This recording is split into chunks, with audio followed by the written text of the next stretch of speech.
actually, but basically, the fact that some topics were singled out as Habesha and some was singled out as Eritreans, it wasn't a good topic in the perceptions of the Habesha society.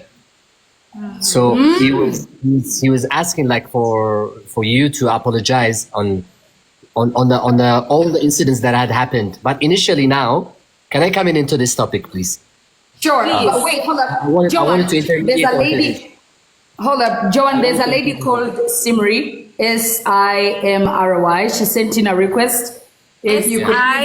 First repeat that. Let me intermediate him back to him. Simry. Simri. Let me intermediate back to him, to Nahom, or to the rest of the listeners here. Okay. Apparently, in Ugandan society, that's what I've been telling my friend actually. But a few minutes ago, we were in the studio and we were talking about it. A podcast, a generalized podcast, a diversified podcast is a very normal norm in Uganda. It's a normal topic. So there's a sexual affairs and relationship podcast. There's a relationship podcast. There's the political affair podcast. There are different kind of podcasts within this globalized world. And at some point, podcasts are somehow personal. We talk about personal topics and different associated or related topics. And it happens to be a love affair, relationship, sexual affair podcast. And you mentioned what had happened within your experience. So the perception on the other side was a little bit negative, and we can't blame them. We can't blame the Eritrean or the Ethiopian or the Habesha community in broader spectrum. Why? Because it hasn't been a norm within the Habesha community talking about that in a podcast, and somehow out of your singular or an incident that happened to you, which happens to be a very sacred topic, which is in this kind, the sexual affair of topic.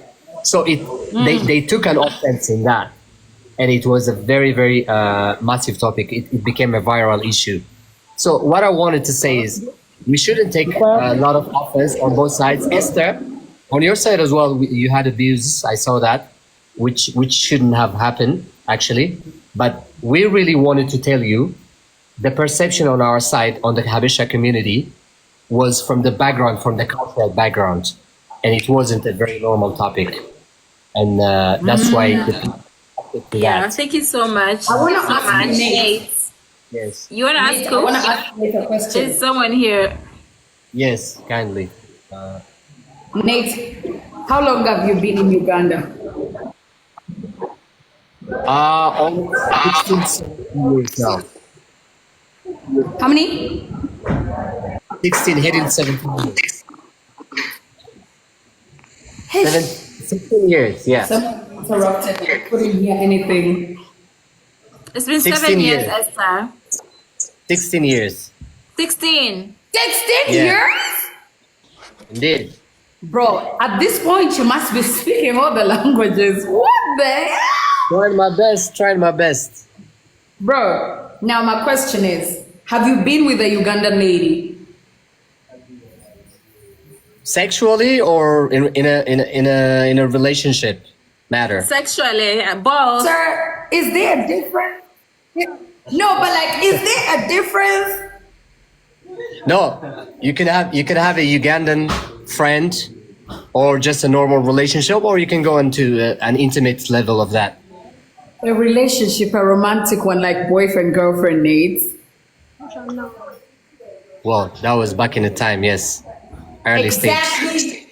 It's Yes. okay. Yes. It's okay. Now, that was back, you know, but you are dating someone else, probably from the Habesha community, right? Right now, I'm married with a kid. Someone in the Habesha community? Yes.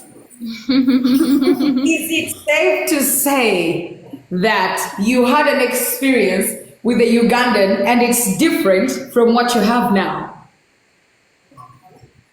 No, what I was trying to tell you, Esther, was the perception of singling out. The perception of singling out wasn't a very big norm within our community. Everybody, say anybody in this Eritrean, life, we're all human beings. nationality. We're all human beings. Anybody can have any relationship, cross relationship, interracial relationship. It is a very normal thing within. We're all human beings, and relationship doesn't have a border. You get what I'm saying? But at this point, the fact that some cultural, or let's say the ethnic groups, or the Habesha community being singled out in regards to a relationship, speaking about relations, especially intimate relationships, in a podcast is not like the biggest topic or the most favorite topics to be discussed within the community. So that's why it became very viral. And the fact So that it's a a single sensitive person was topic. exactly. Our culture, our Habesha community is a little bit culturally reserved.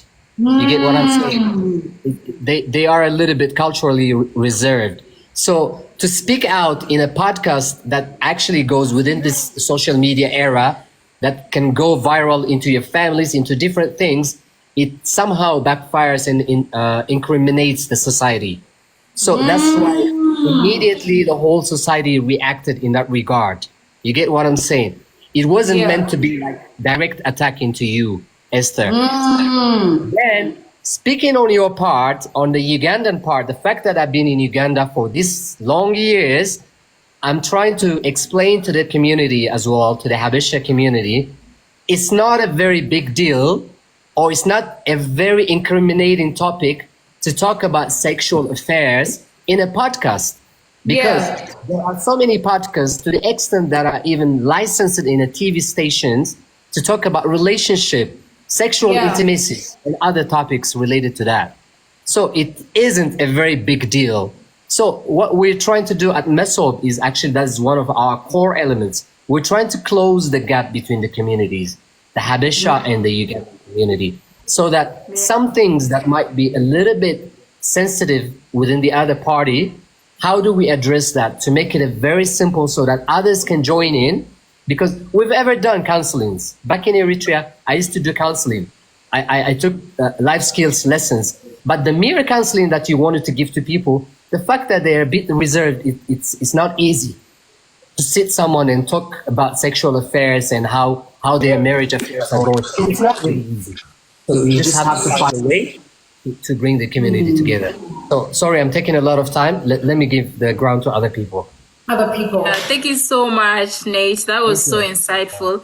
I liked how he went into like detail. Honestly, I never saw it from that point of view. Like how he went, now I see it. I kind of get where they're coming from. Now I see. Yemi, can you turn off the other phone in the background? Someone saying, why not discuss how we can improve the lifestyle of our African people? Well, there are channels for that. That being said, I have a question around that. And I appreciate that Yemi is here. Yemi, you're gonna have, I've seen Yemi. Yemi is beautiful. She's Eritrean. So this entire thing of not putting on the camera, I will not accept it. Girl, show off that beauty. So Yemi is still sorting it out. There are people still looking for their apologies. You know? have we reached 1,000 people yet? I told you. No. I'm only going to No. apologize to 1,000 people, and that is it. But we will see if I apologize or not. Yemi, we're waiting for you to be back. But I don't know also, if it's my network. Or there's someone here who has been saying, raise me up. Hi, Red Sea Boy. What's up? What's I'm up? from What's up, Eritrea. my guy? I'm from Eritrea, Sudan. Both I'm from Sudan, Eritrea. Hello. Sister, Oh, listen. nice. Listen, sister. Wait. Eritrea, we are not Habesha. Don't call Habesha. Eritrea, if he sleep with Eritrea man, say Eritrea. Disrespect Habesha. Habesha one tribe, Tigrinya. We are ethnic. Who's an Abesha educators? One tribe, Tigrinya, the Christian. 8 ethnic, Catholic, Muslim, we are not Habesha. The Habesha is Habesha. The Tigrinya sleep with you. The problem. Okay, so if that's the fact, why are so many who are not Habeshas triggered? majority Eritrea we are not Habesha. Call the Ethiopian Habesha, not Eritrea. Ethiopian name Habesha, not Eritrea. This is disrespect. Please Okay, call me Eritrea. okay, but so that means this doesn't even concern you because you're not an Yeah, Habesha. she didn't understand. No, Okay. but I want to. This is something I was requesting that we talk about with Mesob as well, because as a Habesha radio station in Uganda, and clearly, because they live here, they know the mannerisms or the way of. Who is behind Mesob? I want to hear who is behind Mesob. Because if you can't turn on your camera, at least you can talk. Because the essence is, since like we Ugandans and we don't have a lot of knowledge about this community that we live with every single day in Uganda, and they live with us every single day in Uganda, we wanted to have those conversations. So, Meso, who is behind there? You can speak to us. Here. We all are here. So, my entire question with this, when we were doing the podcast, I said, not even like just then, majority of the times when I speak about things or my culture experiences when I'm in different countries, I am very blunt. I'm not afraid to say my experiences. And I said, I would want to start this conversation between the Somali, the Eritrean, and the Ethiopian culture people in Uganda, because there's a time I went to Kabalagala. Joan, when we were doing the street interview in East African University and KIU, is that Kabalagala? Kansanga? Mm-hmm. That side. Let me tell you, I think I'm as friendly as they could come. I was going like to the brothers and sisters. I want to say hi. I regretted why I tried. Everyone was running away from me.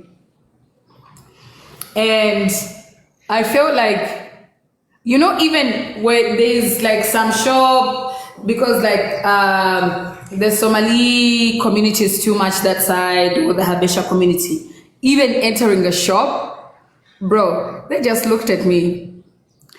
Like, I just wanted to ask, why is there that divide? Because even when I posted these videos, there's so many people. The first time we did a live, a lot of people in the Habesha community came and said, I am a monkey, I'm ugly, I'm black, I'm ugly. And Habeshas are beautiful because they are white. And light skin. And they are light skinned and they have long curly hair. And I wanted to get like the perspective of the Habeshas that are already in Uganda, so we can talk about these conversations, because for me, there is nothing that pisses me off than being in the same house but we don't talk to each other. You understand what I mean? Like everywhere you go, you find the people from the Horn, but the divide is so big. Why is it like that? Okay, Esther, let me add someone. Guys, I've been online and I've been looking up the Habesha meaning. Apparently, it's a term used to describe people who are native to highlands of Ethiopia and Eritrea. The Amhara, Tigrinya, Targanya, guys, I wish someone could come on and educate us. Those are the Habeshas, so apparently. But then someone was also saying how the Somalis are not Habeshas. But why are they bothered then? Because everyone was getting bothered by this. So where do they fall? Mesob is still... Yemi, I keep accepting you, but I hear nothing from you, his friend.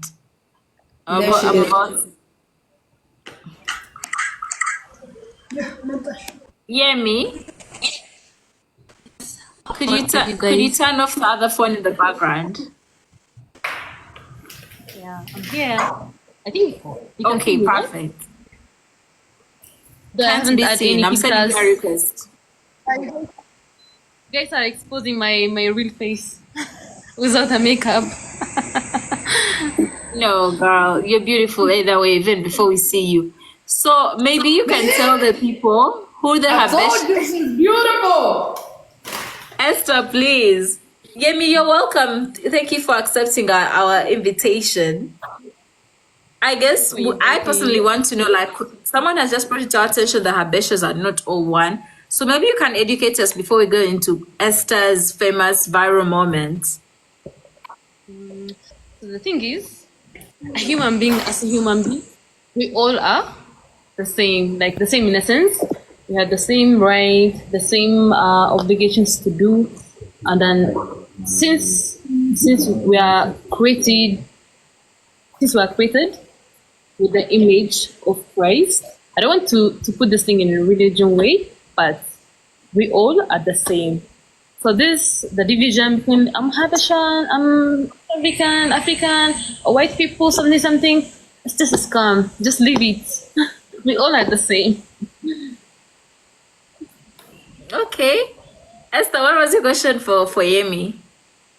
My question to Yemi is, first things first, everyone who is here, we want Mesop to be able to join on the TikTok live. So please keep on following Mesop live.